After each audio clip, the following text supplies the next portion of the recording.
Alberto Saibene, capitano di della formazione padovana Under 15 maschile, che si è appena laureata campione delle Kinderia 2013 con la vittoria 2-0 su Vicenza. Alberto, le prime emozioni a ruota libera?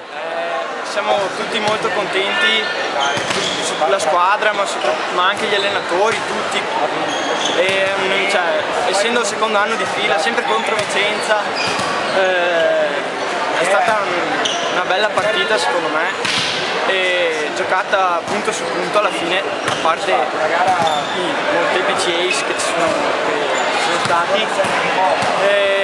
È stata una partita molto bella, anche perché essendo la seconda volta contro Vicenza, bene o male, è un po' vincere 2 volte su 2 è un po' difficile, però ci abbiamo messo tanto cuore. Tu parli dell'Under 14 l'anno scorso, sì, giusto? 14 quindi una doppietta che per noi rimarrà in cuore, in testa, dappertutto. Ma sul 20-12 del primo set cosa avete detto Matteo per risvegliarvi?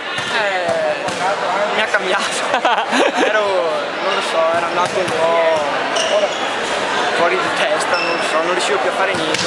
Mi ha cambiato, ha messo dentro il mio compagno di squadra Riccardo, che ha fatto benissimo, diciamo, e si sono meritati loro il primo set.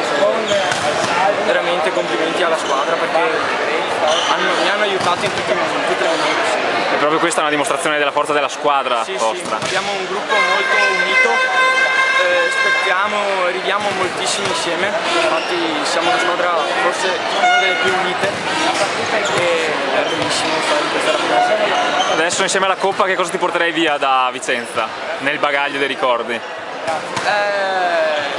La gita in pulmino, tutto, un po' tutto, è stato bellissimo, ci siamo divertiti tantissimo. E allora complimenti ancora e ti lasciamo andare a far festa. Grazie. Ciao.